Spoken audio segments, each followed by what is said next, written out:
The healthcare system was created for white folks. We're operating under a disease system. They created a disease system for us until we train our mind to think that we have to be intentional about destigmatizing a lot of things for this disease system. I don't look at it as a healthcare system. It is a disease system because I'm a BIPOC person. It was never created to make me healthy.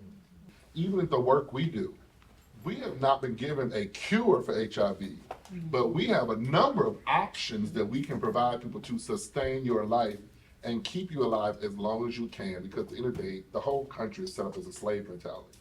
The purpose is to keep you alive so you can work as long as you can, and then at the end, we just replace you.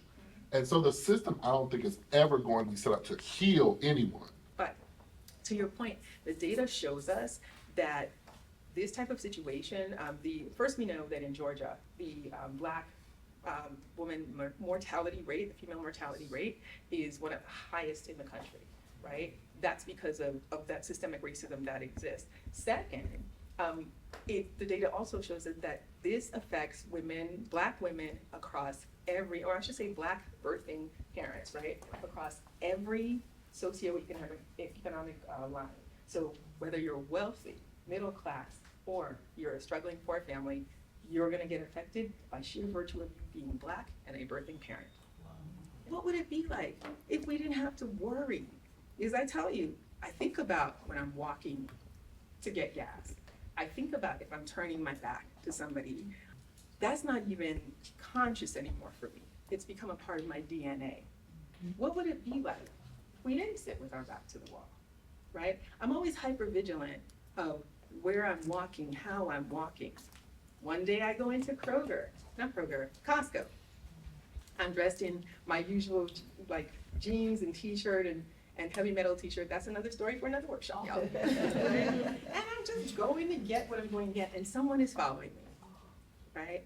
Who do you think is following me? Not a white person, a Black cisgender woman, someone who looks like me. That's how pervasive systemic racism is. It teaches us a lot, and we buy into the lie. The next week I come back, dressed more like this, meeting with the marketing manager, right? Nobody even batted an eyelash at me. They were like, go on through. That's the difference. I'm the same person. I just threw on something different. And that, if our clothing determines how well we get treated, how are we supposed to really feel safe?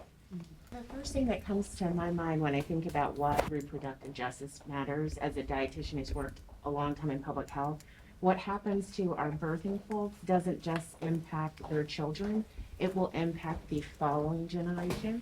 So when you're under a lot of stress while you're carrying a child and you're being mistreated and going through horrific, traumatizing experiences like that, that could predispose your grandchildren to being a hyper-vigilant person, making them prone to anxiety and depression, as so many of us are, because of what our ancestors survived.